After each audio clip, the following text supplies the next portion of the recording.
Petit tuto aujourd'hui autour d'une application gratuite en ligne qui s'appelle Napkin et qui permet de faire des super infographies. Alors on le sait aujourd'hui, l'IA est partout et l'IA, grâce à Napkin, peut permettre de faire des infographies qui vont vulgariser à la fois votre offre, votre produit, voire même la façon dont vous voulez peut-être faire transmettre directement quelque chose à quelqu'un. Et donc pour ça, rien de mieux que les infographies. Napkin vous en propose plein à partir du moment où vous intégrez des datas justement dans des prompts.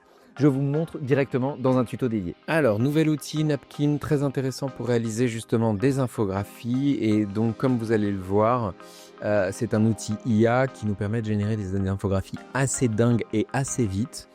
Et donc, pour le coup, on peut vraiment faire beaucoup de choses, que ce soit du mind map, des workflows, un ensemble d'éléments graphiques qui vont vraiment nous permettre de bien conceptualiser les éléments, modéliser au maximum. Alors, pour le coup, vous voyez, lorsqu'on veut créer un visuel, l'IA nous demande de lui donner soit le contenu directement ou nous propose de générer du contenu sur un sujet qu'on va lui donner.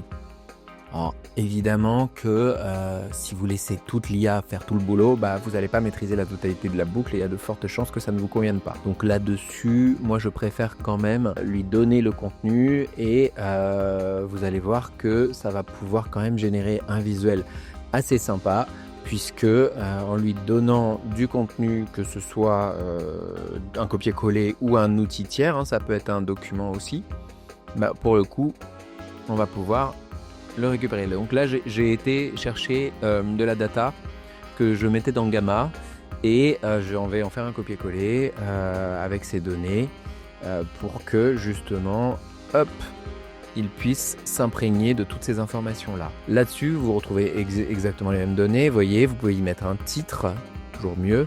Alors, on va rechercher ici le titre. Attendez, non, il n'est pas là. Je ne sais plus où je l'avais mis. Allez, stratégie d'acquisition. Ça sera très bien. Une petite faute, c'est pas grave. Et donc, vous voyez, vous avez un petit éclair. Et donc pour générer l'infographie, il va nous suffire de préciser un ou plusieurs d'ailleurs infographies avec l'éclair que ça peut générer le visuel. Donc là on va avoir différents visuels qui nous sont proposés et on va pouvoir choisir celui qui nous correspond le mieux. Vous voyez, celui qui va nous paraître le plus adapté. Alors on peut les déplacer ici. Et voilà ce qu'il a compris. Donc, bon, on a un entonnoir d'acquisition, ce qui paraît assez logique par rapport à ce qu'on demandait. Mais il y a plein d'autres options qui peuvent nous être proposées. Voyez, et c'est pour ça que Napkin est intéressant parce qu'il ne propose pas qu'un seul rendu, si vous voulez. Là où d'autres outils, comme un qu'on utilise pas mal aussi, qui s'appelle BoardMix, va un peu imposer un élément. Donc, voilà, en l'occurrence, on a le choix entre plusieurs entonnoirs. Différentes stratégies d'acquisition, même là ici avec vous voyez, pour Synertiel des options. Bon, après voilà, on peut choisir ce qui nous paraît le mieux et transposer cela, même faire évoluer les couleurs au besoin. Pour le coup, on a plein de possibilités. Bon, là pour le coup, vous voyez, vous avez tellement d'options qu'au final c'est quand même assez dingue tout ce qu'on peut faire. Alors évidemment on peut revenir dans le texte parce que pour le coup c'est pas toujours parfait, mais les concepts et les outils sont tellement créatifs que ça peut nous permettre de faire beaucoup de choses assez rapidement.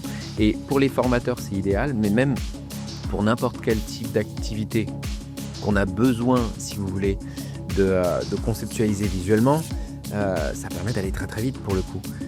L'aspect visuel est fait, on peut revenir dans le texte, on a quand même une grande diversité de visuels pour le coup, beaucoup d'informations, de la mise en forme, et comme on le sait qu'en référencement naturel, ce genre de créa peut aider aussi à mieux bonifier l'expérience utilisateur, c'est tout bénef à la fin si vous voulez.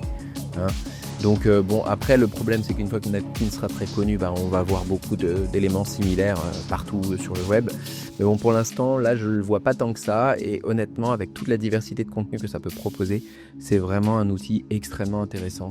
Et là-dessus forcément je ne peux que vous guider et vous conseiller de l'utiliser de manière régulière à la fois sur un site web évidemment, mais également dans la production de contenu sur les réseaux sociaux et sur l'écosystème digital d'une manière générale.